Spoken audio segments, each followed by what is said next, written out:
Let's bring our editorial microscope into focus on a very significant phenomenon: the middle-income consumer. You may have met this character in Fortune's now famous series on the changing American market, which portrayed his dramatic rise into the dominant economic personality of our time. This 1953 study showed that the zoom in the American market after the war, the unprecedented volume of goods of all kinds gobbled up by an insatiable tide of buyers, was largely the work of this middle-income man. Let's update his story, its basic facts and figures, to the present day.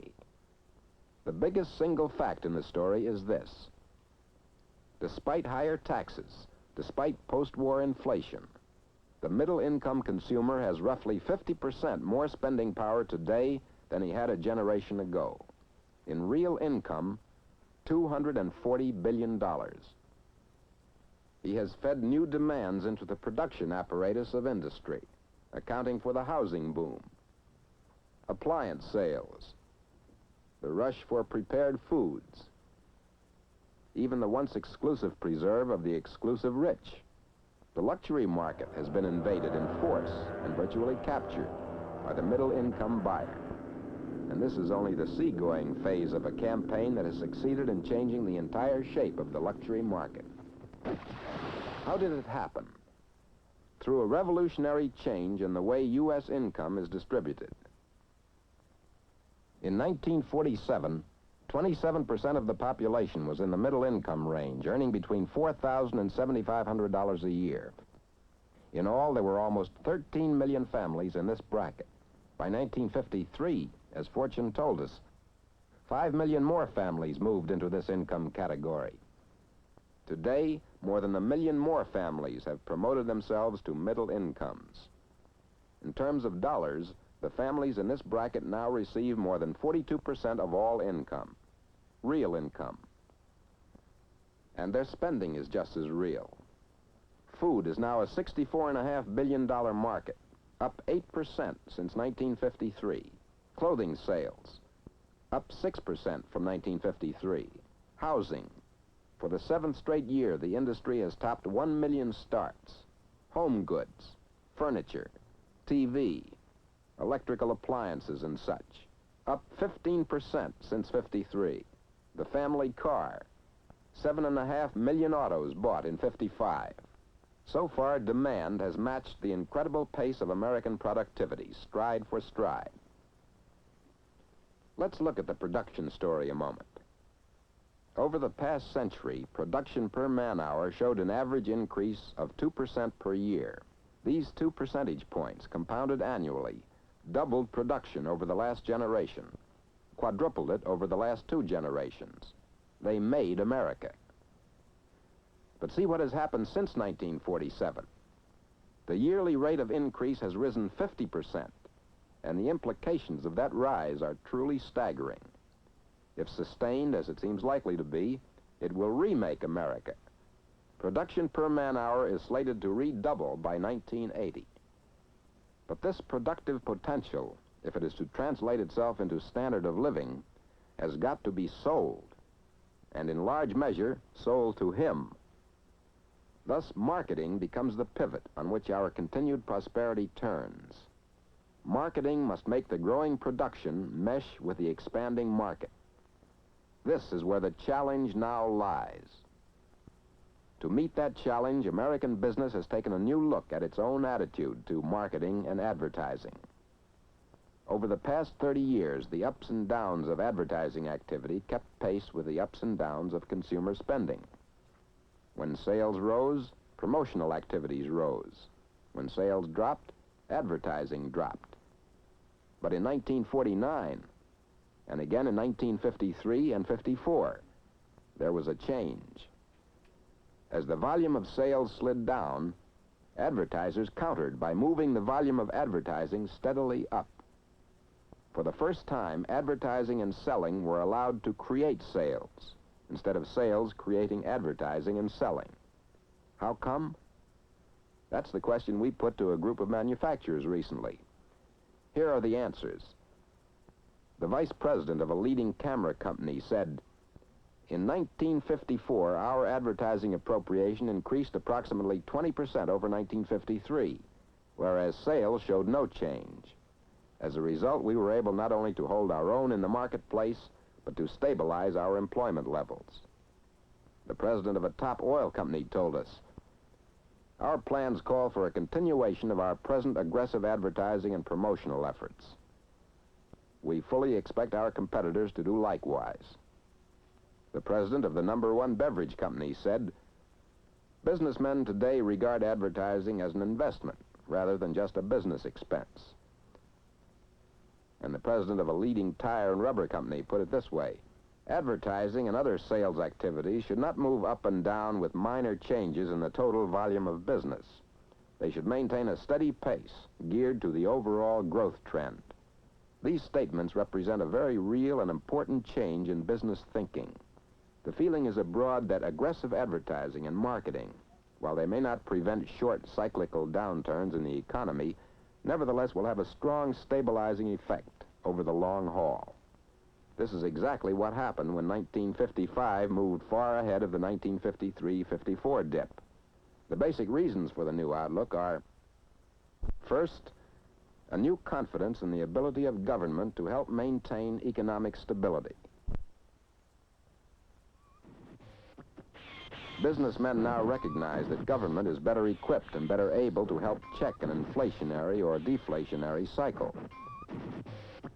That government is constantly on the alert for any sudden rise or fall in the business barometer. Second, and far more important, is the growing awareness of business leaders that the #1 job of industry today is distribution. Moving the goods into the hands of consumers. Matching desires with income, prices with costs, consumption with production. This is the function of marketing. And marketing, as management now realizes, consists of all company operations, except only physical production. All the services that help move the product to the buyer. Marketing research, product designing, product testing, product servicing, merchandising, packaging, pricing, physical handling, storage and transportation, credit and financing, accounting and billing, sales organization, sales force, sales outlets, retail selling, advertising, public relations. Where's the kitchen sink? Well, if you happen to manufacture kitchen sinks, there it is, right on top. The tangible product whose distribution depends on the successful interplay of all these 17 marketing functions. A manufacturer has a complete marketing plan only if he has covered every one of these vital operations.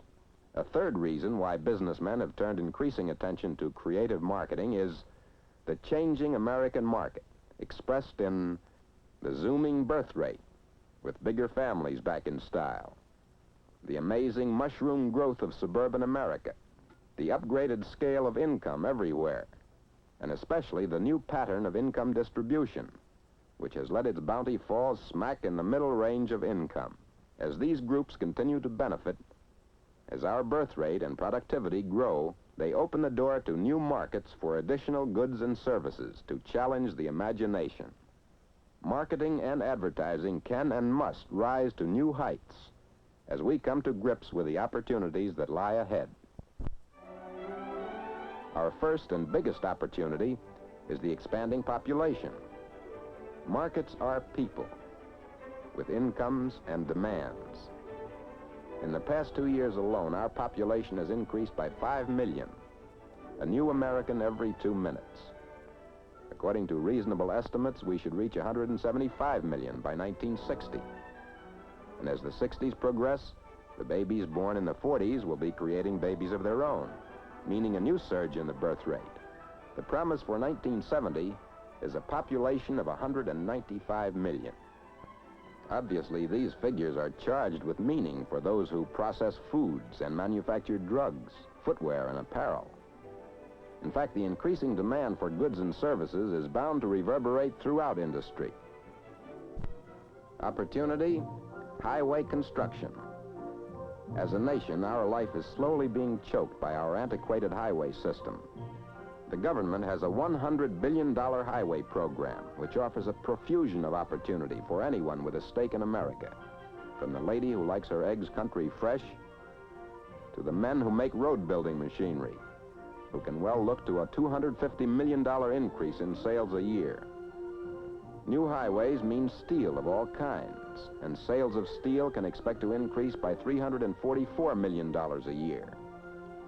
Cement, concrete, asphalt, tar, road oils, an increase of $435 million a year. And just think of what will happen to the production, sales, and service of automobiles, truck and bus transportation, gasoline and oil and tires. These functions account for nearly 10 million jobs, meaning 10 million wage earners and their families better able to buy products of all kinds in every locality of the U.S. Opportunity? Rewiring the home. It's a fact that 4 out of every 5 American homes cannot accommodate the electrical wonders of today. Why? Because most homes are not adequately wired for modern appliances.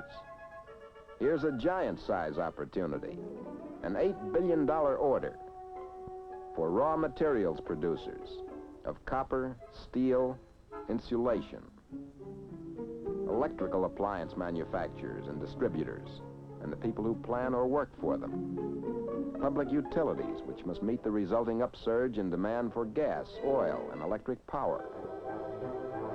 Opportunity, urban redevelopment.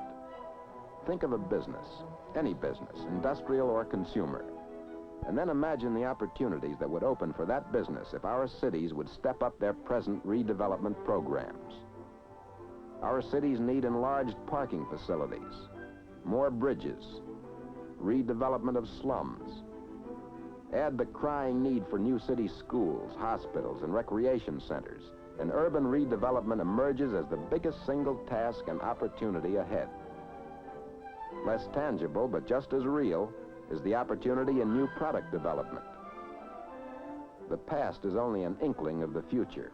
And look at what jet planes, penicillin, nylon, television have meant to our economy and our workforce. This much is certain. 10 years from now, a good part of our workforce will be making products as yet unknown, or now incubating in laboratories. A recent statement by a giant electrical company, referring especially to electronic and atomic energy, summed up the near future in these words: "The fields are so promising that we expect to produce more in the next 10 years than in all of the previous 75 years of our existence." Opportunity, the suburbs. 1/5 of America, over 32 million people, now live in the suburbs, and 1.25 million more are moving in each year.